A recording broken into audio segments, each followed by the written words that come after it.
Vamos continuar aqui para receber mais um convidado, ele que assina essa reportagem, que também está no nosso site. Aviões família ATR, como o que caiu em São Paulo, tiveram 5 acidentes em 10 anos. Os aviões da família ATR. Os dados são do CENIPA, que é o Centro de Investigação e Prevenção de Acidentes Aeronáuticos, o órgão responsável pelas investigações e é ligado à Força Aérea Brasileira. Alexandre Sacconi está conosco. Sacconi, bem-vindo. Boa tarde, né? E mais uma tragédia, né? Essa com um grande número de vítimas, 62 pessoas morreram. Sim. Boa tarde, Sérgio Sakamoto, todo mundo que está ouvindo a gente. Infelizmente, é difícil de acontecer, mas acidentes acontecem. A gente fica triste por isso acontecer novamente. Primeiro, na nossa solidariedade às famílias e vamos trabalhar para que isso não aconteça novamente. Acho que é a principal coisa que a gente tem que falar nesse momento da investigação. Exato. Sacconi, tudo bem? Boa tarde. Diego? Não, vai lá, Sakamoto. Não, era só para... Porque a gente estava até conversando com outro entrevistado, a gente conversou com Gerardo com o Portela. Gerardo, com a Raquel, né, olhando as matérias que saíram a respeito. E a gente está levantando desde o começo, né, as possibilidades, né, é claro, é cedo ainda para cravar, vai precisar fazer perícia, caixa preta, verificação de comunicação com torre de controle, tudo isso que você vai explicar para a gente melhor quais são os passos de agora em diante. Mas é claro que, no final das contas, todo BO aéreo, né, acaba se dividindo em uma série de elementos. Tem as questões do material, do equipamento, manutenção, problemas, questões meteorológicas, questões de falha humana, no ar ou em terra. E aí a matéria sobre o ATR chamou a atenção, que quando eu li, o ATR teve esses acidentes, nenhum deles foi com vítima fatal. E esse é o primeiro com vítima fatal, pelo que eu entendi, né? O que aconteceu na sua avaliação para que é uma coisa relacionada ao projeto do avião ou é uma coisa relacionada à manutenção do avião? Porque a gente estava comentando, por exemplo, a TR que faz a linha Recife-Fernando de Noronha, que faz várias linhas que são extremamente intensas, né? Então, até para a gente não deixar o pessoal com medo, meu Deus, eu nunca mais vou pegar um turbo-hélice na vida, sabe? Então, para o pessoal entender um pouco e tentar compreender o que pode estar por trás e que não é uma coisa que vai acontecer com tudo turbo-hélice que o pessoal pegar. Bom, o CENIPA tem um emblema muito importante a gente repetir aqui, que é o homem, o meio e a máquina. Esses 3 fatores, sim, podem contribuir são os contribuintes principais para um acidente aeronáutico. Se for o homem, a gente pode colocar o homem especificamente não relacionado ao gênero, mas ao ser humano. Há alguma eventual falha, erro humano, como a gente diz. O meio pode ser o ambiente onde ele estava, que pode causar algum problema, e a máquina pode ser uma falha dela. É muito estranho a gente pensar hoje em dia no modelo, no ATR, como um avião considerado ultrapassado, antigo, sendo que o ATR é o modelo mais novo que o Airbus A320. Não é que é natural que os jatos sejam uma evolução. Os jatos são, sim, uma evolução na história da aviação, mas nem sempre o jato opera tão bem. Tu falou o caso de Fernando de Noronha. Quando nós tivemos a restrição no pavimento da pista, porque ela estava se descolando lá em Fernando de Noronha recentemente, quem podia operar eram os ATRs e não os jatos, justamente por causa do dano que ele causava. Ou seja, a aeronave turbohélice, o avião turbohélice, ele é planejado para certo tipo de operação. E aí eu estou falando primeiro dessa parte, a gente entra na questão do acidente, que foi o que tu pontuou principalmente. Então nós temos que entender qual que é a finalidade daquela aeronave. Não adianta você colocar um A380, que é o maior avião de passageiros do mundo, parou de ser fabricado recentemente, para fazer uma rota para Fernando de Noronha, sendo que você tem no máximo 100 pessoas fazendo a rota por dia. Isso é hipotético, não é o caso concreto. Você não pode querer colocar um avião fazendo o Caravan, por exemplo, que é um avião que a Azul usa muito para fazer conexões, e outras empresas aqui no Brasil também usam para fazer conexões menores, para tentar fazer exclusivamente a ponte aérea Rio-São Paulo, porque o horário de pouso e decolagem é pouco. Então você coloca um avião de capacidade menor e a ponte Congonhas-Jacarepaguá, por exemplo, que eles adotam, que tem uma carga menor de passageiros, você usa essa outra aeronave. E não adianta você colocar uma aeronave pequena, que tem um custo diferente, você não precisa colocar uma aeronave, às vezes, que tem uma velocidade de 900 km por hora, porque a rota dela vai ser menor, então o tempo vai ser curto, custo, tudo mais. Então, avião movido a hélices, os turbohélices não são sinônimo de aeronaves ultrapassadas. Vai do modelo, da necessidade e da realidade. Dito isso, a questão do acidente. Temos que analisar todos os fatores que aconteceram, fato, não dá para ter certeza nesse momento. As imagens indicam que pode ter acontecido uma espécie de parafuso chato, que pode ter acontecido por vários fatores, a gente não sabe. Tem muita especulação sobre formação de gelo, até um SIGMET, um aviso meteorológico de gelo intenso na região, mas como que teria sido feito isso? Não queremos falar nada dos pilotos, até porque, O pelo que foi dito Sacconi, até agora, eles não estariam aqui. Sim? desculpe, era para te perguntar sobre isso, né? Porque quando há uma previsão assim, o plano de voo, como é que ele é feito, né? Em geral, muda o plano de voo, se bem feito, né? Para perceber, essa aeronave aqui não está preparada para, sei lá, receber essa temperatura, vai acumular gelo, vamos desviar. Como é que é feito o plano de voo em condições precisas, né, para que tudo funcione com a maior segurança possível? Lembrando que a gente está falando aqui genericamente, a gente não sabe exatamente o que aconteceu nesse caso, a gente está acompanhando tudo agora, né, acabou de acontecer. Perfeito. Bom, como dito genericamente, a gente não vamos falar do caso concreto, mas é interessante até para preencher algumas lacunas de muitas fofocas, muitas especulações estão sendo feitas. A formação de gelo, você muda algumas atitudes de voo quando você está numa região que corre risco de formar gelo, porque não é necessariamente o frio. Lembrando que uma aeronave ela é testada para voar a uma temperatura de menos 30 graus, por exemplo, até mais, e na altitude que ela voa, ela pode enfrentar temperaturas de menos 50 graus, entendendo? Toda a estrutura dela, a relação ao vento, à altitude, a falta de calor direto. Então, não seria o frio por si só, mas é a formação de gelo. Isso é um fator que mistura temperatura, umidade, e nesse quesito, quando você forma o gelo nas superfícies da aeronave, como por exemplo na asa, você muda a forma dela. Se você muda a forma da asa de uma aeronave, ela perde aerodinâmica, ela fica mais difícil de ser sustentada. Em alguns casos, nós temos algumas alternativas. Algumas aeronaves menores, você tem um sistema para evitar a formação de gelo no motor, por exemplo, que você começa a tirar o ar do escapamento, da saída. Você faz uma recirculação do ar para evitar essa formação, então você mantém o conjunto de propulsão aquecido. Não é o caso dessas aeronaves, provavelmente, não, do que eu estou dizendo. Você tem... Eles ficam como se fosse uma espécie de bota no bordo de ataque da asa, que é aquela ponta onde que entra em contato direto com o ar, às vezes é formado com uma borracha bem rígida, bem grossa, e quando há risco de formação de gelo, os pilotos fazem um acionamento, ela infla e quebra esse gelo, e o avião continua o voo normalmente. Ou ainda, eventualmente, quando há um risco muito crítico de formação de gelo, que você acredita que pode vir a causar algum problema, você desvia a rota. São essas as principais possibilidades, pensando que poderia vir a ser isso. Porque não só a mudança da forma da asa, o gelo também pode travar alguma superfície. Então, quando você precisar mover uma superfície do avião para fazer uma curva, por exemplo, aquela superfície está travada por causa do gelo formado, que é um risco também. Esse é o ponto que a gente também estava conversando sobre isso, Alexandre, que é a questão de que normalmente, não estamos falando de todos os casos, mas normalmente quedas de avião, acidentes fatais, eles são, na verdade, causados por mais de um fator simultaneamente. Né? Você acabou de falar, por exemplo, a queda, por exemplo, você tem um risco, você tem um problema no sistema de gelo, por exemplo, uma falha na manutenção que não vai funcionar ou que não vai ser suficiente, você precisa entrar o fator humano para falar, opa, vou pousar ou vou desviar da rota, sabe? Vou adaptar minha rota para as necessidades meteorológicas em curso, entre outros, né? Ou seja, isso aqui, quando a gente for descobrir nas próximas semanas ou meses a real causa deste acidente, pode ser que também seja uma cesta de fatores? Sim, sempre. Tudo na aviação é redundante. Você não causa um acidente por um fator único exclusivamente. O pessoal brinca muito, usa um exemplo interessante que é a do queijo suíço, que ele tem vários furos. Só que se um furo não está alinhado com o outro, você não consegue atingir o outro lado. Então você pode ter uma falha aqui, mas na frente você tem uma barreira. Questão de computador, por exemplo, vamos falar de aviões mais modernos, de grande porte, que fazem voos sobre o Oceano Atlântico.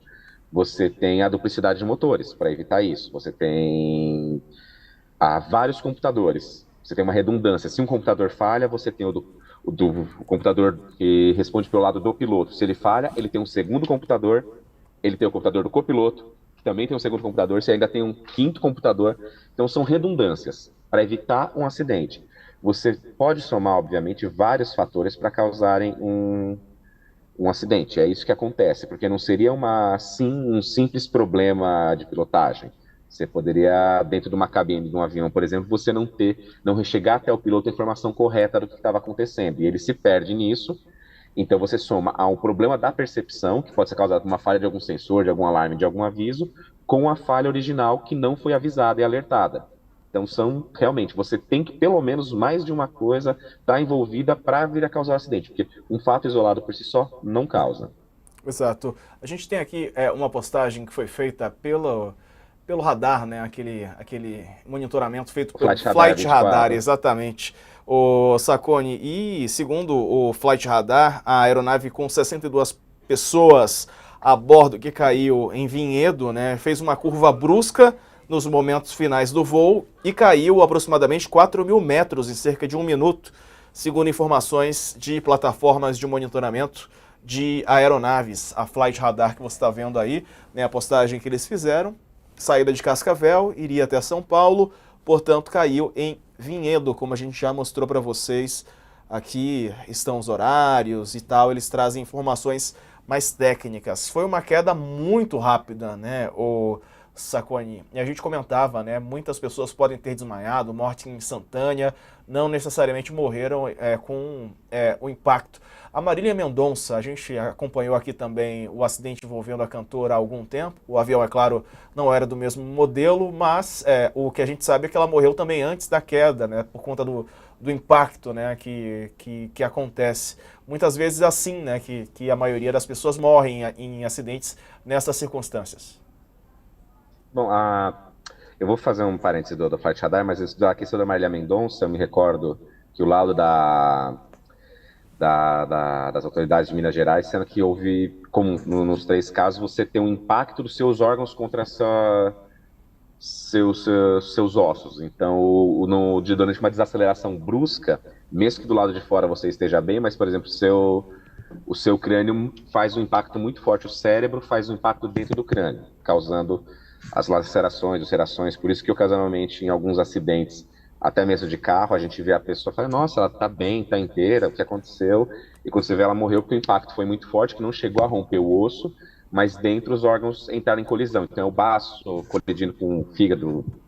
Realmente é uma coisa um pouco tensa. Durante uma queda, uma desaceleração, você também pode causar os desmaios, a gente não tem como saber ainda, outras questões eventuais, e não acredito que seja o caso de uma investigação como essa, que não seria necessário você identificar a causa de pessoa por pessoa, a não ser que haja alguma suspeita, mas isso é bem pontual. Então, por óbvio, a gente vai ter também que analisar isso, se vai ser necessário fazer uma investigação de suspeito, se tiver alguma suspeita de uma outra causa de morte, quando alguém morreu a bordo, e lembrando, isso é uma hipótese, não estamos falando do caso concreto, mas é só para entender como que pode acontecer uma investigação eventualmente. Se é uma suspeita de uma morte suspeita a bordo, é investigada aquela questão, mas isso tem muito mais a ver com a parte criminal do que com a parte da investigação do acidente aeronáutico. Quanto ao Flight Radar, Flight Radar é uma plataforma muito confiável, uma das maiores que a gente tem, temos outros concorrentes, como Radar Box, inclusive, mas não podemos falar que eles são imprecisos nesse quesito. É importante sempre ver com calma os dados que eles passam, eles não podem ser usados formalmente para investigação, podem ser usados como referência, porque é até engraçado, em alguns grupos que a gente acompanha, às vezes parece que o Força Aérea, um avião presidencial dos Estados Unidos, está voando aqui no interior de São Paulo, só que é um problema de dados. Então, pode acontecer tanto você errar a matrícula ou número e aparecer um avião ser um, mas ser outro, ou até algumas informações. Mas é só um parênteses, porque realmente a plataforma é muito real, é muito fidedigna, na realidade ela trabalha com os dados reais, mas não podem ser usados para fins de investigação. O que a gente vê, de fato, é uma queda brusca, um aparente parafuso chato, a aeronave que não conseguiu se recuperar e caiu em direção ao solo sem nem conseguir planar, que é algo comum dos aviões. Quando perde o motor, ele plana. Nesse caso... Isso que eu ia acho que, puxar. Primeiro, uma informação a respeito do Flight Radar, porque nos dados, ele mostra uma queda de um lugar até um patamar. Aí tem muita gente falando, olha, o avião caiu tantos metros. Na verdade, é porque o GPS registrou até aquele patamar baixo, mas muito provavelmente o avião continua caindo, é isso, né? A chance também. A chance de ser uma falha de um instrumento que repassou a informação errada para o sistema DSB, que é o que compartilha a informação, e durante a falha no momento, por isso que eu digo que a gente tem que ver com cuidado, não que os dados sejam maldosamente alterados, mas pode ser que, vamos dizer, um problema com o tubo de Pitot, que é muito comum a gente falar disso hoje em dia. Pode ser que ele tenha tido algum problema e, a partir disso, ele repassou os dados errados, tanto para os pilotos, ou repassou os dados errados para quem está dentro do avião ou para a plataforma. Então é um pouquinho delicado. E a segunda coisa que eu ia te perguntar era exatamente o ponto que você terminou a sua fala a respeito da capacidade do avião planar, né? Daquele tipo de aeronave que é um pouco mais leve, né? Não era a expectativa não era exatamente ele planar ou tentar planar. O que pode ter acontecido para ele não conseguir tentar terminar o plano e fazer um pouso de emergência? Bom, lembrando novamente, especulações, a gente não tem nada concreto por enquanto, mas eu poderia citar casos que já aconteceram, que já foram investigados, do que aparentemente aconteceu ali, dessa perda de sustentação, né, o stall, que levou a fazer um parafuso chato, aparentemente. O parafuso na aeronave, ela entra fazendo esse movimento redondo, mas com o nariz para baixo, você consegue recuperar.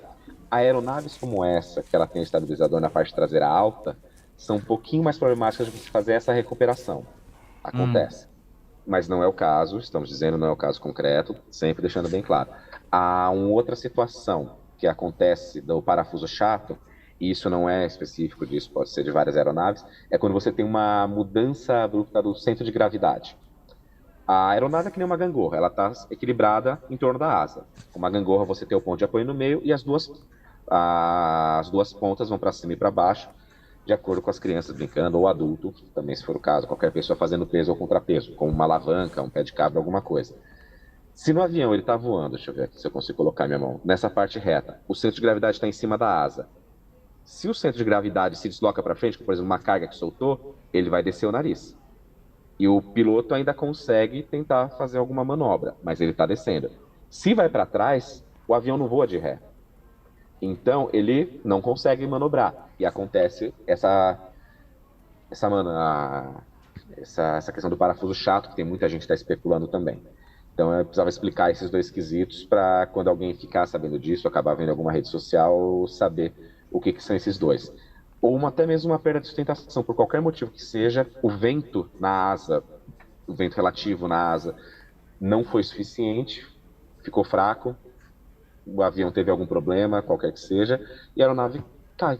Ela perde a capacidade de sustentar e cai reto. Mas, de fato, se ela perde o motor, nós temos inúmeros casos, tem um caso famoso chamado planador de Gimli, que um avião ele planou por dezenas de quilômetros, conseguiu pousar em segurança, não é uma única vez, estou falando de avião grande, avião de passageiro, de mais de 100 pessoas a bordo, tudo. Aviões menores, idem, nós tivemos um problema, acho que a deputada Karina Detoni teve um problema numa perda de motor, que eles conseguiram fazer um pouso de emergência recentemente, eu não acompanhei o caso, só vi o vídeo dela falando. Então é muito estranho um avião não conseguir planar, que é natural para o avião. Ô, Sacconi, tem uma razão de planeio, sim. Recebemos aqui informações atualizadas da Força Aérea Brasileira de que a aeronave, né, da matrícula PS-VPB da companhia Voipes saiu, e essas aqui a gente já temos, de Cascavel até Guarulhos, caiu em Vinhedo, né, com 62 pessoas a bordo. O voo ocorreu dentro da normalidade até 1h20 da tarde. Só que 1h21, a aeronave não respondeu às chamadas do controle de aproximação de São Paulo, também não declarou emergência ou reportou estar sob condições meteorológicas adversas. A perda do contato com o radar ocorreu 1h22. Então, veja, 1h20, tudo estava normal. 1h21, a aeronave não responde mais às chamadas do controle de aproximação de São Paulo, também não declara emergência, não reporta estar sob condições meteorológicas adversas. A perda do contato com o radar acontece 1 minuto depois, 1h22, e às 1h26, o DCA informa ainda que a Salveiro foi acionada 1h26 e encontrou a aeronave acidentada dentro do condomínio, ou seja, foi acionado tudo muito rapidamente, né? Até 1h20 estava tudo ok, 1h21 não conseguiu contato, 1h22 sumiu do radar e 1h26 foi acionada a equipe para o salvamento. Basicamente isso que aconteceu. Agora, é claro, é esperar as investigações, se a caixa preta foi preservada, né, para conseguir ter mais informações nessa Sacconi. Claro, claro. Eu queria aproveitar aqui para a gente falar uma questão que sempre vem alguém com uma teoria da conspiração, alguma crítica eventualmente. Por que que não houve um pedido de resgate, de apoio, de ajuda, de emergência, que seja? Durante uma situação crítica, a prioridade é voar o avião, em primeiro lugar, voa o avião, faz ele voar. Em segundo lugar, navegar, colocar na direção certa. Isso é uma coisa que a gente faz no curso de formação de piloto. E por último, comunicar. A comunicação não é prioridade. A comunicação ela fica em último lugar. Primeiro é sair da emergência, resolver a situação. Quando tiver uma folga, a gente vai e faz a comunicação do que está acontecendo. Então não é anormal situações críticas você não chegar a declarar uma emergência. Para não falar que, eu não vou repetir o que a gente viu nas redes sociais, mas eu acho importante as pessoas entenderem como é que funciona para tirar julgamento e evitarem outros problemas. E agora é a investigação. É isso, meu amigo, faz parte, a gente está acostumado, né? Porque nas redes sociais há especialistas, né? Pessoas que acham que são especialistas basicamente em tudo. Aqui a gente está tentando levar informação, né? É claro, com a cautela, porque as investigações ainda nem começaram. Então a gente está aqui só acompanhando as informações e tentando trazê-las, né, da melhor forma possível para o nosso público. Sacconi, obrigado pela participação aqui conosco. Um abraço. Obrigado, Sérgio Sakamoto. Boa tarde. Um abraço. Um abraço.